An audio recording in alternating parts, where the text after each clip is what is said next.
चलिए, नमस्कार सभी को। एक बार चेक करना, आवाज़ वगैरह सब कुछ ठीक चल रही है।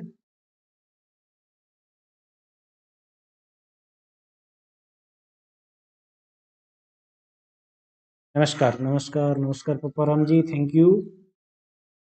सभी को नमस्कार। एक बार प्लीज़ चेक करके बता देना आवाज़ वगैरह सब ठीक चल रही है और शेयर कर दो। उसके बाद स्टार्ट कर रहे हैं आज की क्लास में। भी थोड़ा बहुत 10 मिनट का लेट चल रहा है और उस वजह से देखते हैं कितने लोग जुड़ते हैं। एक बार प्लीज़ चेक करके बताना मेरी आवाज़ वगैरह सब ठीक चल रही है। ओके ओके ओके, चलिए तो शुरू करते हैं आज की क्लास। अभी सिर्फ 11 लोग जुड़े हैं, फटाफट से एक बार शेयर कर दो सब भाई। नमस्ते नमस्ते नमस्ते सभी को नमस्ते। चलिए, आज का हमारा टॉपिक है विविध क्षेत्रों में पत्रकारिता, पत्रकारिता लेखन, जिसको आप कह सकते हैं पत्रकारिता के विविध आयाम। यही क्या कहलाते हैं? पत्रकारिता के विविध आयाम कहलाते हैं। भिन्न भिन्न क्षेत्रों में पत्रकारिता के भिन्न भिन्न क्षेत्र होते हैं। उन क्षेत्रों में पत्रकारिता में लेखन कैसे किया जाता है, यही हम आज पढ़ने वाले हैं। हाँ अजय, बताइए क्या डाउट है? नमस्कार सभी को नमस्कार। ठीक आ रही है आवाज़, चलिए बढ़िया है। जाखड़ साहब नमस्कार। विनीत जी प्रणाम। अजय, क्या था डाउट आपका, पूछिए। विविध क्षेत्रों में पत्रकारिता जो है वो आज का टॉपिक है। व्हाट्सएप ग्रुप लिंक सेंड करो सर। व्हाट्सएप ग्रुप का लिंक आपको डिस्क्रिप्शन में मिल जाएगा। पुराने किसी भी वीडियो के डिस्क्रिप्शन में जाकर चेक कीजिए, वहाँ पे आपको मिलेगा, या फिर मुझे कमेंट कर दीजिएगा, मैं आपको जोड़ दूंगा नंबर। ठीक है, चलिए। और एक और चीज़ शेयर कर दूं आप सभी के साथ में, तब तक आप लोग एक बार शेयर कर दो सब जगह पर। वो ये कि न्यू ईयर, नए साल पर ऐप पर भी कोर्सेज में बहुत बड़ी संख्या में, बहुत भारी मात्रा में जो है डिस्काउंट दे रहे हैं। ठीक है, और जो लोग ऐप से कोर्स ज्वाइन करना चाहते हैं, परमानेंट और complete course 12th class RBSC का, वो लोग ऐप से ज्वाइन कर लीजिए। बहुत ज़्यादा, लगभग लगभग मैं बता रहा हूँ 70% फीस में डिस्काउंट मिल रहा है अभी। जल्दी से 31 दिसंबर से पहले पहले जो लोग ज्वाइन करेंगे उन लोगों को 70% फीस में छूट है, और साथ में कुछ एक्स्ट्रा बेनिफिट्स भी मिलेंगे, कुछ गिफ्ट इत्यादि भी वहाँ से मिलेंगे। तो जो जो लोग ज्वाइन करना चाहते हैं, फटाफट ऐप डाउनलोड कीजिए, लिंक दिया हुआ है। कहाँ? कमेंट बॉक्स, सॉरी, इसमें डिस्क्रिप्शन बॉक्स में ऐप डाउनलोड करने का लिंक है। जिन्होंने कर रखा है वो लोग जो है, अगर ज्वाइन करना चाहते हो तो ज्वाइन कर लीजिए। एक लाइक कर दो, एक शेयर कर दो। आज तो बहुत कम लोग जुड़े हुए हैं, अभी तक सिर्फ 17 लोग देख रहे हैं जहां तक मैं देख पा रहा हूँ, या फिर हो सकता है कुछ टेक्निकल प्रॉब्लम है इस वजह से कम दिखाई दे रहे हैं। चलिए, और आज की इस क्लास में हम पढ़ेंगे विज्ञान पत्रकारिता और खेल पत्रकारिता। ये दो बहुत ही महत्वपूर्ण पत्रकारिता के हिस्से हैं, क्षेत्र हैं, जहां पर सबसे ज़्यादा जो है न्यूज़ जनरेट की जाती है, सबसे ज़्यादा न्यूज़ लिखी जाती है इन दोनों क्षेत्रों में। तो आज हम दो क्षेत्रों के बारे में बात करेंगे, बाकी के कल कल की क्लास में। करेक्ट। सबसे पहले हमें ये जानना होता है कि क्यों ज़रूरत पड़ती है, अलग अलग क्षेत्र में लिखने की ज़रूरत क्यों पड़ती है। हाँ बिल्कुल, टाइम चेंज कर दिया, स्टार्ट नाउ। लेखन के विविध आयाम क्यों हैं पत्रकारिता में, इसके पीछे सबसे बड़ा कारण क्या है? नमस्ते। समाज में अलग अलग जिज्ञासाओं वाले लोग रहते हैं, अलग अलग रुचियों वाले लोग रहते हैं, जिनकी अपनी अपनी हॉबीज है, जिनकी अपनी अपनी पसंद है। उस पसंद के कारण वो लोग अलग अलग सब्जेक्ट पे पढ़ना चाहते हैं ना, इन्फॉर्मेशन लेना चाहते हैं, सूचनाएं प्राप्त करना चाहते हैं।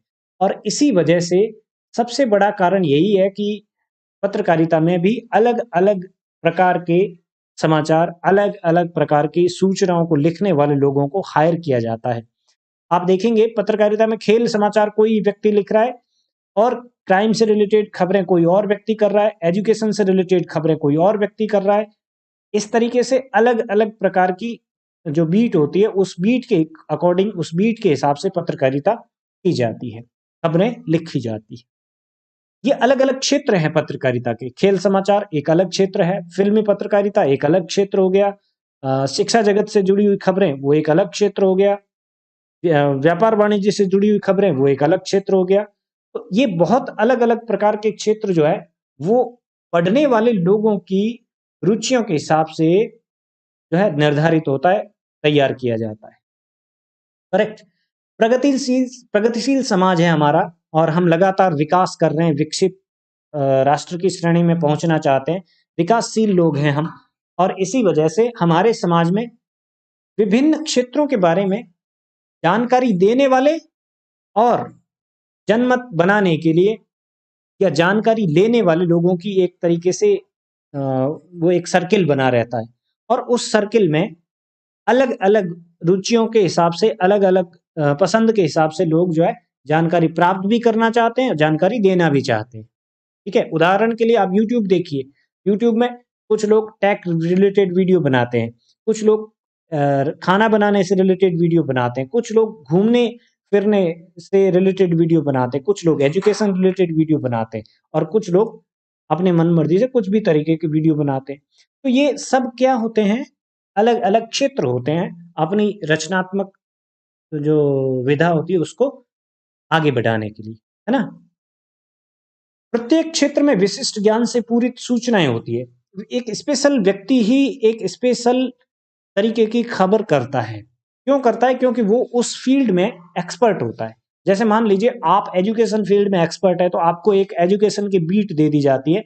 एजुकेशन से रिलेटेड सारी की सारी खबरें आप करेंगे।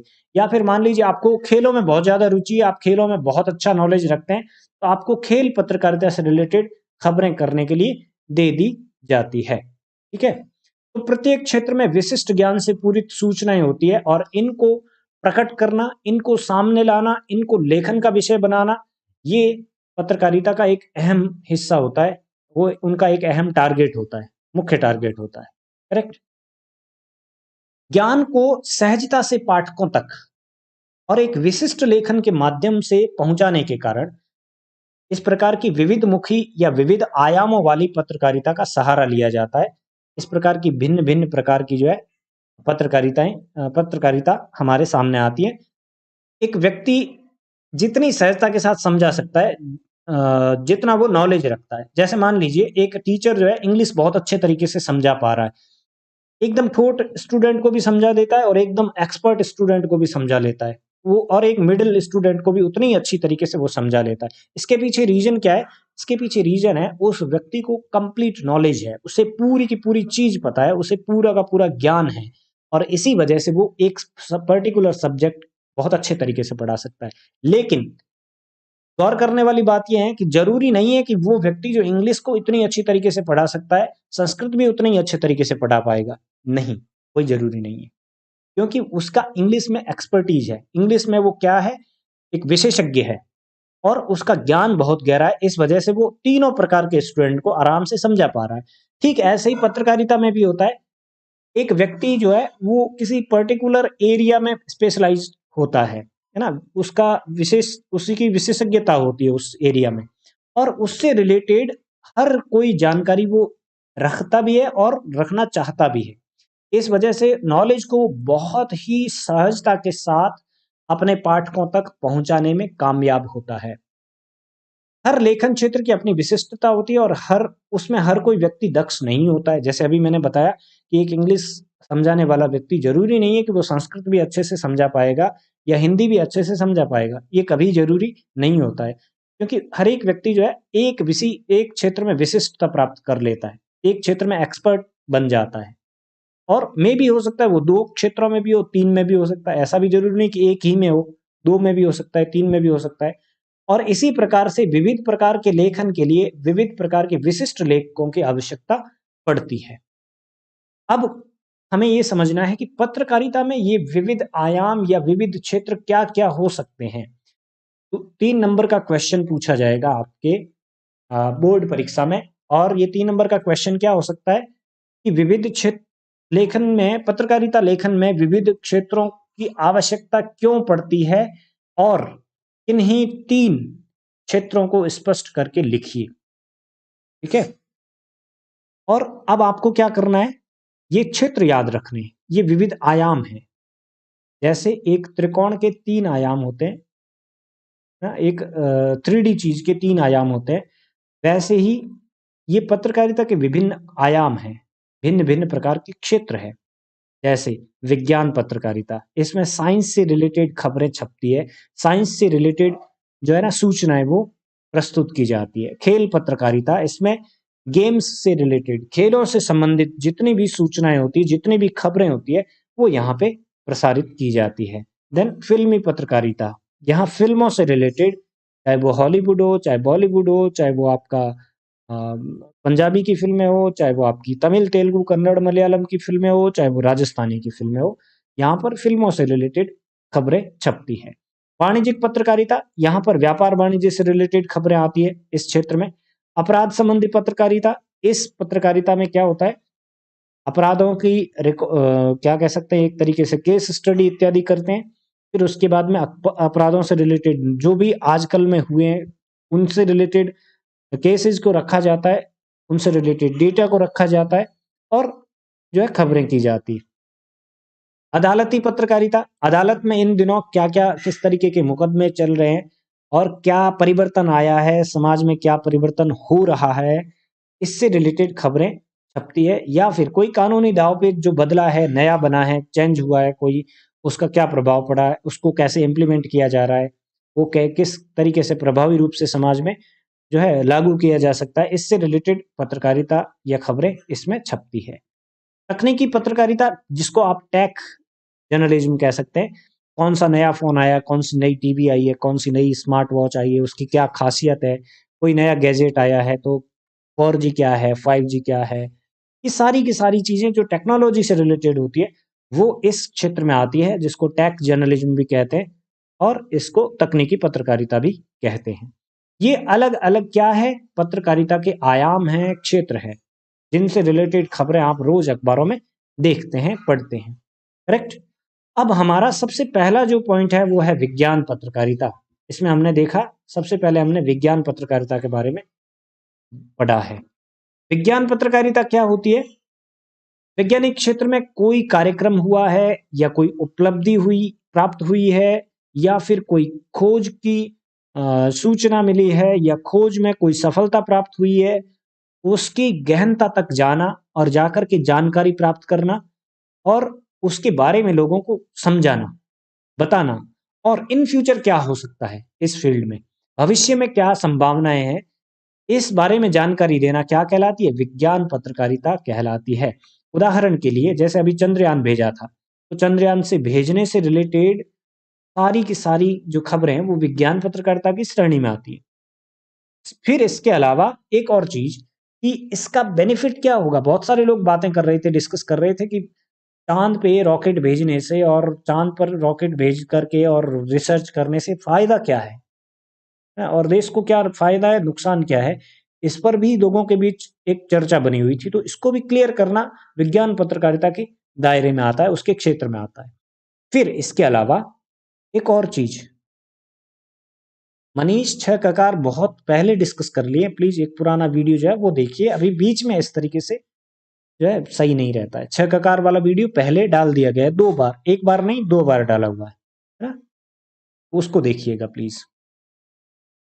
समाचार लेखन में आता है वो, है ना, और उल्टा पिरामिड शैली का अलग से समाचार लेखन पे वीडियो बनाया हुआ है, 2 वीडियो उस पे बनाए हुए हैं, दोनों में छह ककारों के बारे में डिस्कस किया गया है। तो जो भी साइंस से रिलेटेड जो भी कुछ हो रहा है देश दुनिया में, उसके बारे में लोगों को जानकारी देना विज्ञान पत्रकारिता में, साइंस जर्नलिज्म में आता है। करेक्ट? जैसे उदाहरण में के तौर पे बताया आपको कि चंद्रयान भेजा था, चंद्रयान को लेकर क्या तैयारियां की जा रही है, कौन सी टीम है उसमें, किस किस तरीके से तैयारियां की है उन्होंने और कितना इन्वेस्टमेंट हुआ है, क्या योजना है, इन फ्यूचर क्या होगा उससे, और वो अगर सफल होता है तो क्या फ़ायदा मिलता है और वो अगर असफल होता है तो क्या नुकसान होता है। फिर उस पर जो भी डिस्कस और डिटेल चल रही है अभी इन दिनों, उसके बारे में भी रोज़ अखबारों में खबरें छपती थी। वो क्या कहलाती है? विज्ञान पत्रकारिता कहलाती है, साइंस जर्नलिज्म कहलाती है। ये पत्रकारिता का एक क्षेत्र है। विज्ञान समाचार के लिए उपलब्ध सामग्री प्राय काफ़ी जटिल होती है और वो ईज़िली समझ में नहीं आती है। तो पत्रकार क्या करता है? उस सामग्री को जो प्राप्त हो रही है, उसे पहले तो कलेक्ट करता है ना, ऑथेंटिक सोर्स से कलेक्ट करता है। जो सत्य सूचनाएं होती है, जो उसके ऑफिस से या फिर उस पर काम करने वाले, उस प्रोजेक्ट पर काम करने वाले मूल लोगों से जुड़े हुए होती है, वो सूचनाएं पहले कलेक्ट की जाती है, फिर उसके बाद उनको सरल भाषा में लिखा जाता है, समझाया जाता है, और फिर अगले दिन अखबार में वो खबर के रूप में या एक आर्टिकल के रूप में छपती है। क्योंकि ये बहुत जटिल होती है, बहुत टफ होती है ऐसी चीजें समझना, तो लोगों को यानी कि आम पाठकों को समझ में नहीं आती है। विज्ञान के समाचारों को सरल और आम जन की समझ में आने वाली भाषा के प्रयोग में परिवर्तित करना बहुत ज्यादा जरूरी होता है, क्योंकि जितना हम साइंस या टेक्नोलॉजी से जितना ज्यादा अपडेट रहेंगे हम और हमारा देश, उतना ही ज्यादा हमारे तरक्की के अवसर बनते हैं, उतना ही ज्यादा हम दूसरी दुनिया में जो है आगे बढ़ सकते हैं। तो ये एक बहुत ज्यादा जरूरी चीज है जो आम लोगों की समझ में आना आवश्यक है। और सामान्य जानकारी विज्ञान के बारे में हर एक नागरिक को होनी चाहिए। अगर नहीं होती तो ये उनके ज्ञान में एक कमी है, हमारे एजुकेशन में एक कमी बन जाती है। तो विज्ञान से रिलेटेड जो भी खबरें हैं, जो कुछ भी चल रहा है देश और दुनिया में, उसको समझाने की जिम्मेदारी किसकी होती है? एक साइंस जर्नलिस्ट की होती है। और वो क्या करता है? चीज़ों को बहुत सरल बना करके, साइंस से रिलेटेड चीज़ों को बहुत ईज़ी बना करके प्रेज़ेंट करता है अखबार में खबरों के रूप में। जहाँ तक संभव हो इस प्रकार की पत्रकारिता में तकनीकी शब्दों का उपयोग नहीं करना चाहिए। उसको जितना सरल बना के प्रस्तुत किया जाए, उतना सरल बना के अखबार में खबर के रूप में, आर्टिकल के रूप में लिखनी चाहिए। ऐसी स्थिति में समस्त कथा को भली-भांति समझने के बाद सामान्य भाषा का प्रयोग करके उसे अपनी भाषा में प्रस्तुत करना चाहिए। बोलचाल की जो भाषा है उसमें रखना चाहिए। ऐसा नहीं हो कि कोई साइंस जर्नलिस्ट है तो वो बिल्कुल वैसी ही लैंग्वेज यूज़ करता है जैसे कोई वैज्ञानिक यूज़ करता है। वो एकदम सरल भाषा में, बोलचाल की भाषा में, आम भाषा में अपनी बात या फिर उस सूचना को कन्वर्ट करता है, कन्वर्ट करके उसे अखबार में लिखता है, छापता है। विज्ञान पत्रकारिता के कितने प्रकार हो सकते हैं? 2 तरह की होती है ये ना। तो विज्ञान से रिलेटेड जानकारियां 2 प्रकार से दी जाती है या दी जा सकती है। पहला तो तरीका होता है मनोरंजक ढंग से। जैसे मान लीजिए एक आर्टिकल छपा, चांद के बारे में 10 अनजाने तथ्य, है ना? चांद के बारे में 20 अनजाने तथ्य जो आप नहीं जानते हैं।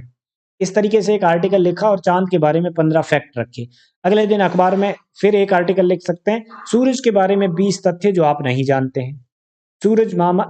सूरज चाचा की 20 अनजानी बातें, चंदा मामा की 20 अनजानी बातें। ऐसे करके उसको मनोरंजक ढंग से जो है एक साइंस जर्नलिस्ट अपने लेख को बना सकता है। तथ्यों को सिर्फ उसके शुद्ध रूप में देकर तथ्य और जानकारी को अपने आप में ही पूर्ण समाचार मानकर और जानकारी को सामाजिक संदर्भ या राष्ट्रीय प्राथमिकता को ध्यान में रखकर प्रस्तुत करना, ये एक तरीका। दूसरा तरीका क्या हो सकता है? दूसरा तरीका है कि जो कुछ भी नया हो रहा है और उसे समझाना लोगों को जरूरी है ना? ऐसी चीजों को आप मनोरंजक ढंग से नहीं कह पाते कई बार, तो क्या करना पड़ता है आपको? भाषा को थोड़ा-सा सरल बना करके उसे फैक्ट वाइज़ प्रेज़ेंट करना पड़ता है ना? शुद्ध रूप से तथ्यों को एज़ इट इज़ रखना पड़ता है, बस सिर्फ लैंग्वेज चेंज की जाती है। वैज्ञानिक जो शब्दावली होती है वो प्रयोग नहीं करके आम शब्दावली का प्रयोग किया जाता है, करेक्ट? विज्ञान समाचारों में क्या-क्या हो सकते हैं? उपग्रह प्रक्षेपण के समाचार हो सकते हैं, कोई नई दवाई बनी है, जैसे मान लीजिए कोरोना की वैक्सीन पे काम चल रहा है, तो आप रोज़ अखबार में कोई न कोई खबर इससे रिलेटेड पढ़ते हो। तो ये भी क्या है? विज्ञान से रिलेटेड पत्रकारिता है, ये भी साइंस जर्नलिज्म है। दवाओं की कोई नई शोध हुई है या फिर मौसमी बीमारियों और उसकी रोकथाम के लिए क्या प्रयास किए जा रहे हैं सरकार के द्वारा और जो हेल्थ विभाग है उसके द्वारा।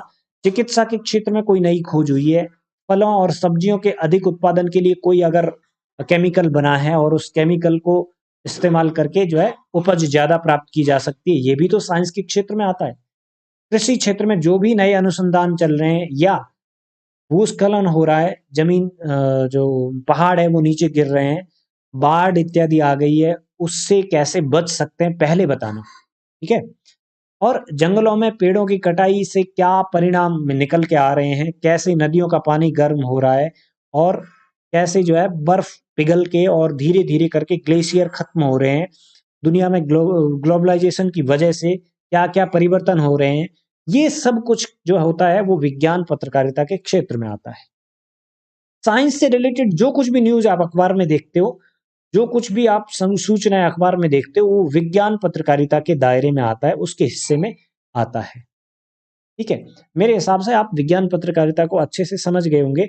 ऐसी पत्रकारिता जिसमें साइंस से रिलेटेड, विज्ञान से रिलेटेड कोई वैज्ञानिक क्षेत्र में कोई कार्यक्रम हुआ है, कोई उपलब्धि प्राप्त की है देश ने, या फिर कोई खोज में हम इन्वॉल्व हो रहे हैं। मान लीजिए हमारा किसी और देश के साथ एक जो मिशन है वो स्टार्ट होता है, उसको भी हम विज्ञान पत्रकारिता की श्रेणी में रखते हैं।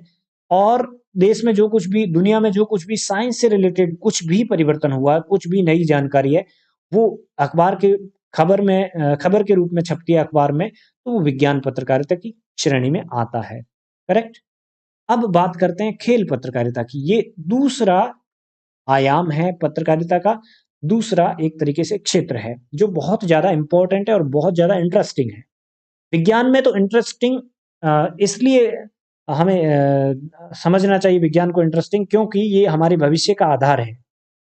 ठीक इसी तरीके से हमारे शरीर और हमारे स्वास्थ्य का आधार क्या होता है? खेल होता है। जितने अच्छे हम खेलों में प्रदर्शन करते हैं, जितने अच्छे हम शारीरिक रूप से होंगे, हम नॉलेज भी उतना ही अच्छा प्राप्त करेंगे। इसलिए खेल पत्रकारिता में मैक्सिमम लोगों का इंटरेस्ट होता है खेलों के बारे में, खिलाड़ियों के बारे में, क्या-क्या टूर्नामेंट चल रहे हैं, किस तरीके से टूर्नामेंट होंगे और ये किस तरीके से जो है देश को प्रभावित कर सकते हैं। ये तमाम सूचनाएं खेल पत्रकारिता की श्रेणी में आती है। इन दिनों खेलों के प्रति पाठकों की रुचि बढ़ी है। खिलाड़ियों के बारे में जानना चाहते हैं, खेलों के नए नियमों के बारे में जानना चाहते हैं, खेल मैदानों के बारे में जानना चाहते हैं ना। इन सब चीजों के बारे में पाठकों की रुचि जो है इन दिनों बढ़ी है। और इसी वजह से खेल पत्रकारिता में अवसर भी बढ़े हैं। आप देखते होंगे कई ऐसे अखबार होते हैं जो पूरा का पूरा एक पेज खेल पत्रकार और खेल से जुड़ी हुई खबरें छापता है। कई ऐसे अखबार होते हैं जो 2 से 3 पेज सिर्फ खेलों से रिलेटेड खबरें छापने के लिए इस्तेमाल करते हैं। इसका मतलब क्या हो गया? इसका सीधा सा अर्थ हो गया कि खेल पत्रकारिता में बहुत ज़्यादा स्कोप भी है और बहुत ज़्यादा पसंद भी किया जा रहा है। एक टाइम ऐसा था जब रेडियो पर हम लोग कमेंट्री सुना करते थे कोई खेल वगैरह की, और सिर्फ हम ही नहीं, पूरा का पूरा मोहल्ला इकट्ठा हो जाता था। पूरा का पूरा जो है गाँव इकट्ठा हो जाता था और रेडियो पर हम लोग जो है मैच की कमेंट्री सुना करते थे, क्रिकेट की किसी मैच की। ये ये खेल पत्रकारिता में लोगों की रुचि के लिए एक एक सबसे पहला स्टेप था। और किसी एक टीम की जीत या हार पर हम लोग खुशी मनाते थे। तब जब रेडियो था ना, हमें वो खिलाड़ी दिखते नहीं थे, सिर्फ और सिर्फ कमेंटेटर की आवाज़ आती थी, उन खिलाड़ियों की आवाज़ भी नहीं आती थी। और इसके बावजूद क्या हो रहा है, क्या नहीं हो रहा है, ये जब हमें बताया जाता था, तो वो हम सुन कर के बड़ा आनंद लेते थे, है ना? बड़ा इंटरेस्ट आता था। आज भी ये सेम चीज़ होती है, कहाँ पर? टीवी पर होती है।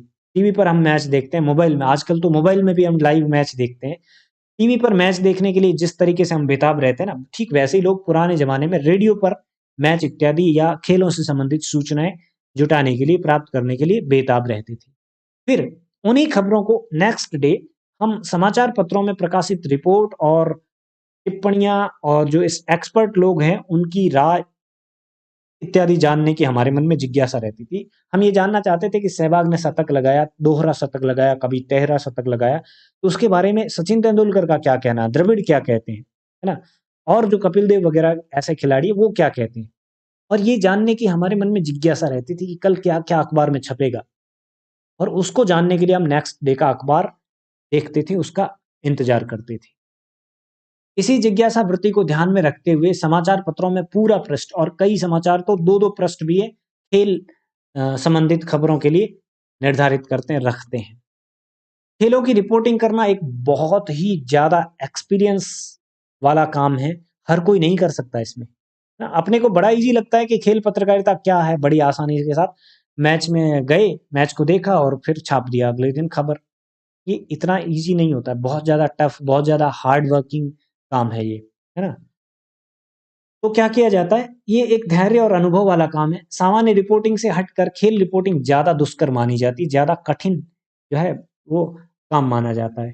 एक लंबा एक्सपीरियंस चाहिए इसमें, और दूसरा खेलों से संबंधित आपको नॉलेज भी होना चाहिए। इतने सारे खेल हैं देश और दुनिया में, उन सारे खेलों के बारे में सामान्य जानकारी के साथ-साथ एक्सपर्ट आप होने चाहिए। अगर एक्सपर्ट नहीं है, तो आप खेल को उतने अच्छे तरीके से समझ नहीं पाते हैं, खेल में क्या चल रहा है वो नहीं समझ पाते हैं, अच्छा क्या हुआ, बुरा क्या हो गया, क्या होना चाहिए, हमारी टीम को क्या करना चाहिए, कैसे हम इनमें एक्सपर्टीज़ बन सकते हैं, ये जानकारी कब दे सकता है वो व्यक्ति, कोई पत्रकार, जब वो खुद इसमें पर्याप्त ज्ञान रखता हो। तो खेलों के संबंध में पर्याप्त ज्ञान होना एक खेल पत्रकार के लिए बहुत आवश्यक है। उनके लिए बने हुए नियम, समय-समय पर उसमें क्या-क्या बदलाव किए जा रहे हैं। जैसे आप क्रिकेट में देखते हैं ना, हर साल कुछ न कुछ नया नियम आता है। हर साल कोई नए प्रकार का टूर्नामेंट आता है। अब मान लीजिए मैं इसके बारे में नॉलेज नहीं रखता हूँ और खेल पत्रकारिता करने चला जाता हूँ, तो मैं क्या लिखूँगा? अगले दिन रिपोर्ट कैसी बनाऊँगा? आधी-अधूरी और बेकार सी रिपोर्ट बनाऊँगा, जिससे पूरा नॉलेज जो है मेरे पाठकों तक नहीं जाएगा, मेरे समाचार पत्र को पढ़ने वाले लोगों तक नहीं जाएगा। तो समय-समय पर जो भी बदलाव होते हैं, उसकी भी जानकारी होनी चाहिए एक खेल पत्रकार को। इससे रिलेटेड क्या-क्या रिकॉर्ड बने हैं, कब-कब रिकॉर्ड टूटे हैं, क्या-क्या रिकॉर्ड जो है वो अभी तक मेंटेन है, इसकी सूचना कहाँ से मिल सकती है? सबसे पहले तो ये इम्पोर्टेंट है। दूसरी चीज़, क्या अपडेट हुआ है रिकॉर्ड्स में? किसने किसका रिकॉर्ड तोड़ा है, किसने किसका नया, किस क्षेत्र में नया रिकॉर्ड बनाया है, ये भी जानकारी होनी चाहिए। अगर ये जानकारी भी नहीं होंगी, तो उतना अच्छे तरीके से हम सूचनाएँ आगे नहीं दे पाएँगे। खेल संगठनों के बारे में जानकारी के साथ-साथ कौन-कौन से खेल संगठन एक्टिव है, कौन-कौन सी खेल से रिलेटेड संस्थाएँ एक्टिव है, सरकारी योजनाएँ जो खेलों से संबंधित है, उसकी भी अच्छी जानकारी होनी चाहिए।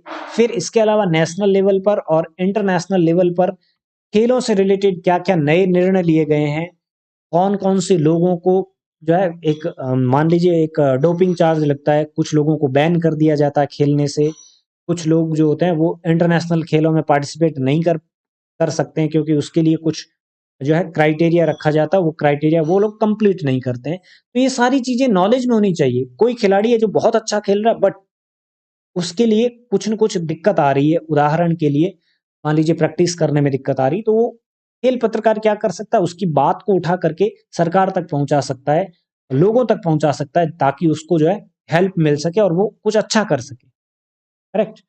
संभावित मैच, इन फ्यूचर कौन से मैच होने वाले हैं, अगले सप्ताह, अगले महीने हमारी टीम कहाँ जा रही है, ये भी ध्यान में होना चाहिए। हैं? इसके अलावा कौन-सा व्यक्ति, कौन-सा खिलाड़ी जो है एक खेल के बारे में अच्छा जानता है, ये हमारे पास सोर्स होते हैं। न्यूज़ से रिलेटेड न्यूज़ निकालने के लिए हमारे पास सोर्स होते हैं, ये सोर्स होना ज़रूरी है। विशेष खिलाड़ियों के बारे में जानकारी होनी चाहिए हमें, उन खिलाड़ियों ने कब क्या रिकॉर्ड बनाया ये भी होना चाहिए। उनके जो भी बेस्ट परफॉर्मेंस है, उनके बारे में भी छोटा-मोटा ज्ञान हमें होना चाहिए। अगर ये सारा ज्ञान है, तो हम खेल पत्रकारिता में एक अच्छे रिपोर्टर बन सकते हैं, अदरवाइज़ नहीं। तो एक खेल पत्रकारिता के पत्रकार में, या फिर आप सीधा-सा ये क्वेश्चन देख सकते हैं इसमें न्यूज़पेपर नाम आ रहा है, पेपर में, कि एक खेल पत्रकार में क्या-क्या गुण होने चाहिए, तो आपका उत्तर क्या होना चाहिए? ये वाला पूरा का पूरा पैसेज आपका उत्तर है। क्या-क्या गुण होने चाहिए, सब ये गुण इसमें आ जाते हैं। इसके अलावा भी हम डिस्कस करेंगे, लेकिन ये इम्पोर्टेंट टॉपिक है, इसको आप स्क्रीनशॉट ले लीजिए। फिर इसके बाद खेल पत्रकार कौन होता है ना? कितने प्रकार के होते हैं खेल पत्रकार? अब इतने सारे गेम्स हैं, है ना? कुछ ऐसे गेम्स हैं जिनके आप एशियन गेम्स में देखते हैं, कुछ ऐसे गेम्स होते हैं जिनको आप एक तरीके से नेशनल गेम्स में ही देखते हैं, कुछ ऐसे खेल भी होते हैं जिनको आप लोकल लेवल पे ही देखते हैं। तो इन अलग-अलग खेलों के बारे में अलग-अलग प्रकार के पत्रकार होते हैं। खेल पत्रकार कई तरह के हो सकते हैं, नॉलेज के हिसाब से होते हैं, और दूसरा उनके जॉब के नेचर के हिसाब से होते हैं। उनकी उनकी जो पोस्टिंग है वो किस प्रकार से की गई, इस आधार पे भी होते हैं। है ना? उदाहरण के लिए मान लीजिए मैं रहता हूँ इंग्लैंड में, ठीक है? और इंग्लैंड में आए दिन जो है क्रिकेट के टूर्नामेंट होते रहते हैं। अलग-अलग जगह से अलग-अलग टीमें जो है क्रिकेट खेलने आती भी है, और इंग्लैंड की अलग-अलग जो लोकल टीम्स हैं वो भी अलग-अलग देशों में खेलने के लिए जाती है। मान लीजिए एक टूर्नामेंट रखा भारत की टीम का इंग्लैंड की टीम के साथ में, और वहाँ पर जनरल सी बात है, क्योंकि वहाँ पर जो है अपने यहाँ से अगर हम कोई पत्रकार को भेजते हैं तो उसके लिए बहुत ज़्यादा खर्चा लगता है, बहुत ज़्यादा पैसा खर्च करना पड़ता है। अब मैं इंग्लैंड में ही रहता हूँ तो मुझे ये लोग क्या कर लेंगे, क्योंकि मैं हिंदी लिख सकता हूँ, क्योंकि मैं इंग्लिश में लिख सकता हूँ और मैं क्रिकेट के बारे में अच्छा नॉलेज रखता हूँ। पहले मैंने मान लीजिए इस क्षेत्र में काम किया है, तो ये लोग क्या करेंगे, यहाँ से अखबार वाले, उदाहरण के लिए हम लोग क्योंकि राजस्थान से हैं तो राजस्थान पत्रिका कोई ले लेते हैं। राजस्थान पत्रिका वाले मुझसे कांटेक्ट करेंगे और कहेंगे कि आप हमारे लिए खबरें लिख दीजिए, अभी जो इंग्लैंड और इंडिया की जो सीरीज चलने वाली है उसके बारे में। हम आपको पर खबर के हिसाब से इतना पे करेंगे, या फिर 1 महीने ये चलेगी तो 1 महीने के लिए हम आपको एक साथ में इतना पेमेंट करेंगे। एक तो ये इस टाइप का हो गया। एक होता है परमानेंट पत्रकार होते हैं हर एक अखबार के, हर एक टीवी चैनल के। तो उन परमानेंट पत्रकारों को वीज़ा भी दिया जाता है, पूरा का पूरा पेमेंट भी दिया जाता है पर मंथ के हिसाब से, और उनको परमानेंट रखा जाता है। और अब उस फील्ड से रिलेटेड सारी की सारी खबरें करने की ज़िम्मेदारी भी उन पर ही होती है। तो खेल पत्रकार भी इस प्रकार से कितने प्रकार के हो गए? 2 प्रकार के हो गए। कैसे-कैसे होते हैं? एक वे पत्रकार होते हैं जो परमानेंट होते हैं और पत्र-पत्रिकाओं में, अलग-अलग अखबारों में और न्यूज़ चैनल्स में पूर्णकालिक पदों पर काम करते हैं, परमानेंट टाइप की जॉब करते हैं, करेक्ट? और दूसरे वो लोग होते हैं जो स्वतंत्र पत्रकार के रूप में काम करते हैं, जैसे मैंने अभी इंग्लैंड वाला एग्ज़ाम्पल दिया। या मान लीजिए मैं कोई एक दूसरे देश में रहता हूँ और वहाँ पर हमारी कोई टीम खेलने गई है। मान लीजिए मैं चीन में रहता हूँ और चीन में वहाँ पर जो है एशियन गेम्स हो रहे हैं। तो एशियन गेम्स की ज़िम्मेदारी वहाँ से रिलेटेड पत्रकारिता करने की और अखबार में खबरें निकालने की ज़िम्मेदारी इंडिया का कोई एक समाचार पत्र मुझे दे सकता है, और उसके बदले में मुझे एक परमानेंट फ़ीस देगा एक लिमिटेड टाइम के लिए। तो वो स्वतंत्र पत्रकारिता है। वहाँ पर मैं अंशकालिक, है ना? मैं एक छोटे से टाइम पीरियड के लिए उस अखबार का पत्रकार बन जाता हूँ, जो अपने आलेख भिन्न-भिन्न समाचार पत्र-पत्रिकाओं में भेजते रहते हैं। अब एक और चीज़ होती है, अंशकालिक भी 2 तरीके के लोग होते हैं। एक तो एक अखबार के लिए, एक न्यूज़ चैनल के लिए खबर करने वाले लोग, है ना? जैसे मैं चाइना में रहता हूँ और चाइना में अभी खेल चल रहे हैं, एशियन गेम्स चल रहे हैं, और वहाँ से मैं सारे खेल इवेंट्स को कवर करता हूँ, या फिर मैं कोई पर्टिकुलर एक गेम को कवर करता हूँ। उदाहरण के लिए मैंने पोल वॉल्ट लिया, पोल वॉल्ट को मैं कवर कर रहा हूँ। तो पोल वॉल्ट से रिलेटेड जितने भी गेम्स होते हैं, जितने भी खिलाड़ी आते हैं, उनके बारे में न्यूज़ करना, उनके बारे में आर्टिकल लिखना, ये काम मेरा वहाँ पर होता है। अब इंडिया में बहुत सारे अखबार और बहुत सारे टीवी चैनल्स वगैरह हैं। उसमें से 5 अखबार और 7 टीवी चैनल मेरे से कॉन्टैक्ट करते हैं और कहते हैं कि आप जो भी खबरें करो, वो हमें दीजिए, हम उसको पब्लिश करेंगे आपके नाम के साथ और आपको इतना पेमेंट करेंगे। तो ऐसे में क्या हो गया, मैं एक समाचार पत्र या पत्रिका के लिए नहीं, बल्कि बहुत सारी पत्र-पत्रिकाओं के लिए एक साथ काम कर रहा हूँ, करेक्ट? और उनके प्रकाशन के बदले में पारिश्रमिक दिया जाता है, पेमेंट दिया जाता है। जितना वर्ड के हिसाब से और जितना कॉन्टैक्ट हुआ है, उस कॉन्ट्रैक्ट के हिसाब से उनको पैसा मिलता है। ये कहलाती है स्वतंत्र पत्रकारिता। इन्हीं पत्रकारों में कुछ विशेषज्ञ भी होते हैं जो किसी खेल पर अपनी विशेष टिप्पणी या फिर साक्षात्कार करते हैं और किसी मुद्दे विशेष पर अपनी टिप्पणी करते हैं, और कोई ग्रुप बनाते हैं, कोई ग्रुप बना करके बात करते हैं लोगों के साथ में, और इससे जो भी सूचनाएं निकल के आती हैं, जो भी एक्सपर्ट्स कमेंट आते हैं, उनको वो लोग क्या करते हैं, अखबार में लिखते हैं, शेयर करते हैं। अब जो मैं क्वेश्चन करवा रहा हूँ वो सबसे इंपॉर्टेंट है इस वाले पार्ट का, और मे भी हो सकता है वो डायरेक्ट यही क्वेश्चन पूछ रहे कि आप एक खेल पत्रकार हैं और उस हिसाब से आपके क्या गुण होने चाहिए, या फिर डायरेक्ट क्वेश्चन ऐसा भी आ सकता है कि एक खेल पत्रकार के क्या गुण होने चाहिए, बताइए खेल पत्रकार के गुण। इसको स्क्रीनशॉट ले लेना, ये 3 नंबर का क्वेश्चन आएगा। ये क्वेश्चन 3 नंबर का है, इस चीज को ध्यान में रखिए, इसका स्क्रीनशॉट ले लीजिए, बहुत इंपॉर्टेंट क्वेश्चन है। क्या गुण होने चाहिए खेल पत्रकार में? सबसे पहले उसकी नज़र सूक्ष्म होनी चाहिए और खोजपूर्ण होनी चाहिए। सूक्ष्म नज़र का अर्थ क्या हो गया? बहुत बारीकी से वो हर एक चीज़ को समझता हो, देखता हो। एक बार उसने देख लिया और देखते ही उसको चेहरा याद हो गया, देखते ही उसको जो है पता चल गया कि अब क्या होने वाला है ना? इतनी सूक्ष्म नज़र होनी चाहिए। एक बार आँख पड़ते ही वो चीज़ को पूरी की पूरी जो गेम है वो समझ जाना चाहिए। इस प्रकार का होना चाहिए खेल पत्रकार को। खोजपूर्ण नज़र होनी चाहिए। जिस चीज के बारे में वो जानकारी लेने की कोशिश कर रहा है वो तुरंत उसने देखा और देखते ही उसको वो आंसर मिलना चाहिए। ये एक्सपर्टीज होनी चाहिए। ठीक है। फिर दूसरी चीज, खेलों के बारे में, खेलों से रिलेटेड नियमों की जानकारी होनी चाहिए। मान लीजिए मैं क्रिकेट पे खबरें कर रहा हूं, तो मुझे क्रिकेट का ए टू जेड नियमावली तो कम से कम ध्यान में होनी चाहिए। हालांकि जरूरी नहीं कि मैं एक अच्छा क्रिकेट का खिलाड़ी हूं तभी ऐसा कर सकता हूं, जरूरी नहीं है।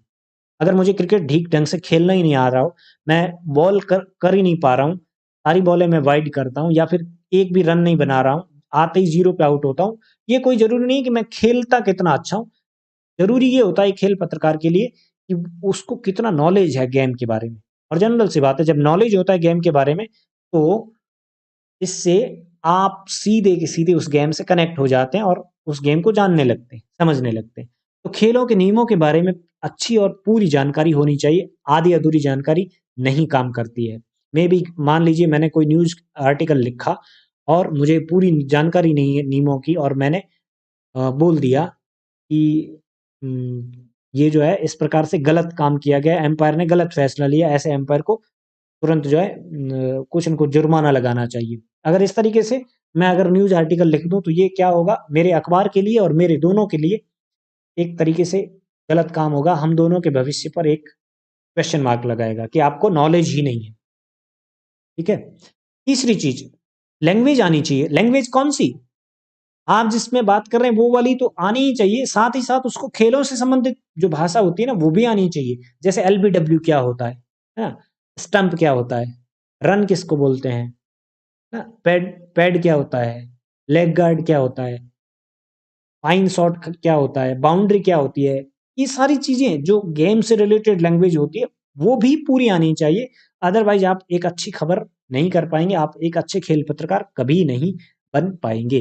खेलों की तकनीकी शब्दावली का भी आपको नॉलेज होना चाहिए, खेलों से रिलेटेड भाषा की जानकारी होनी चाहिए, अलग अलग लैंग्वेज आनी चाहिए। जैसे मान लीजिए मैं इंग्लैंड जाता हूँ कोई टेस्ट सीरीज को कवर करने के लिए, या फिर मैं मान लीजिए ऑस्ट्रेलिया जाता हूँ, और अगर मुझे वहाँ की लैंग्वेज नहीं समझ में आ रही तो ऐसे में मेरे लिए एक बहुत बड़ी दिक्कत होती है।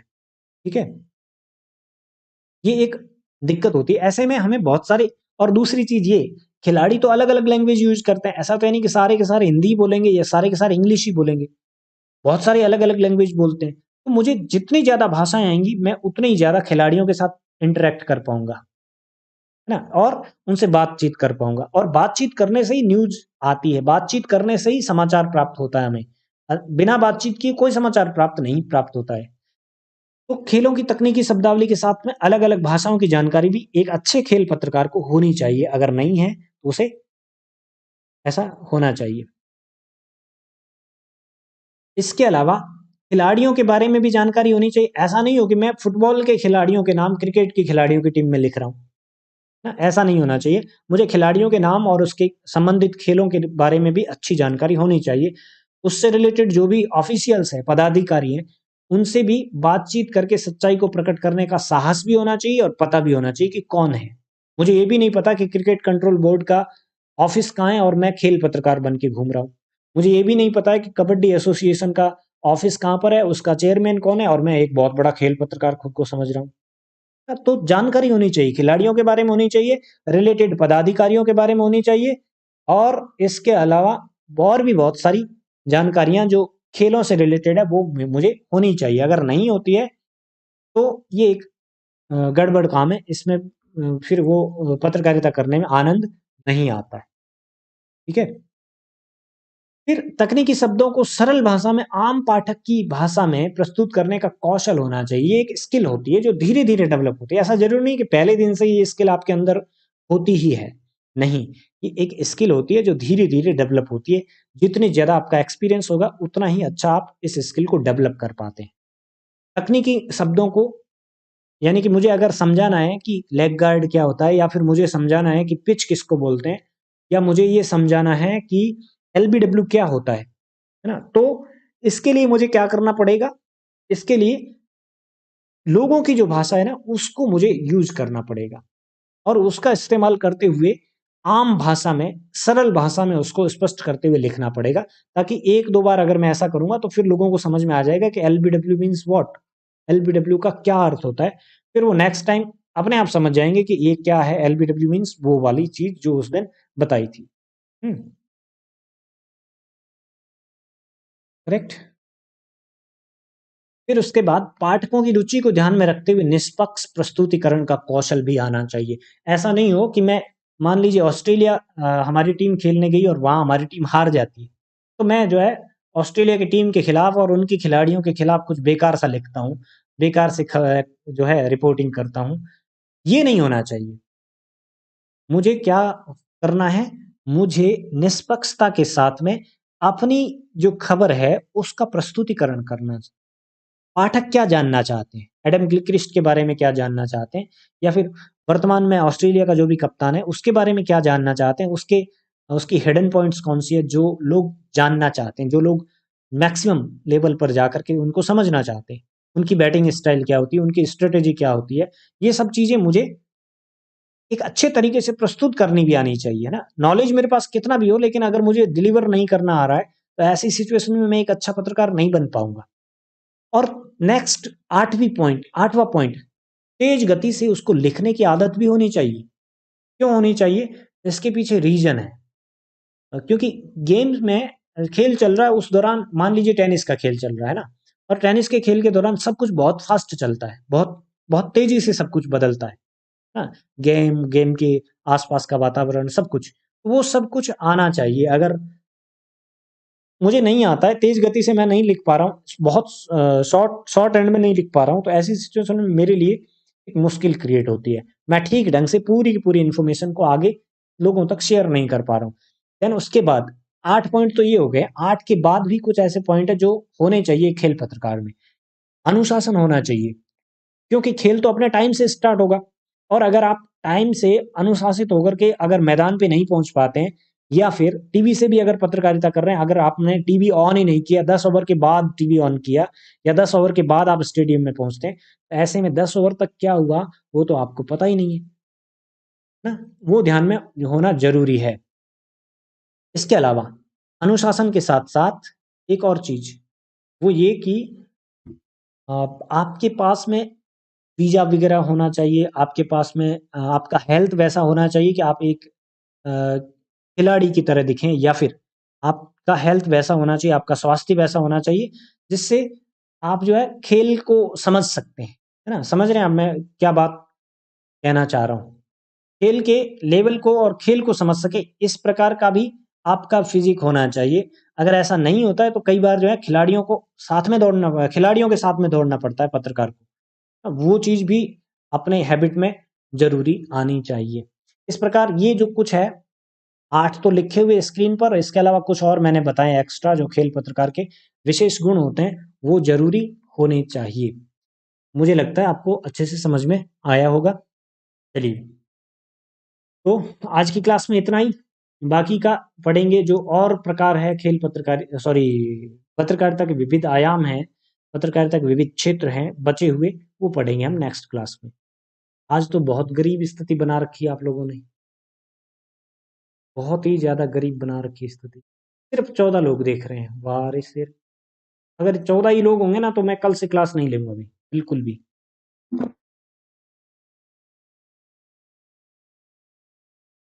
चलिए बढ़िया है। और आज की क्लास को यहीं पर एंड करते हैं, ठीक है। क्या क्या प्रॉब्लम है इसको? सर जी मुझे भी अनब्लॉक करो, शिवराज माली की आईडी से मेरी न्यू आईडी। तो देख तो पा रहा है ना, तो क्या दिक्कत है? वीडियो देख तो रहा है, क्लास अटेंड कर रही है। अनब्लॉक ब्लॉक से क्या करना है तेरे को, है ना। बिना इसके भी आईडी के भी होता है, क्लास ज्वाइन कर सकते हैं आप, देख सकते हैं। It's okay, no problem. Ring की क्या प्रॉब्लम है भाई तुझे? भूप सिंह की आईडी को अनब्लॉक करो, क्यों, क्या है, तू वकील है क्या उसकी? नहीं होगी आईडी ब्लॉक, बोल।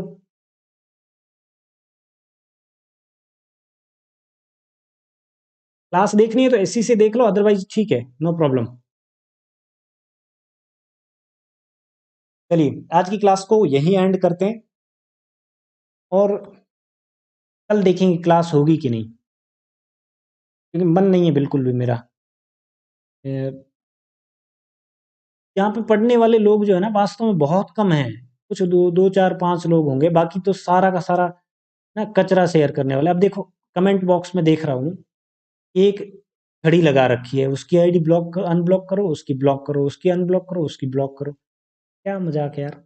चलिए आज ये लास्ट क्लास है आपकी संवाद सेतु की, आज के बाद कोई क्लास नहीं होगी, ठीक है। Okay, good night. अब बाकी का संवाद सेतु का बचा हुआ पार्ट खुद पढ़िएगा प्लीज, सॉरी इसके लिए मैं नहीं करवा पाऊंगा।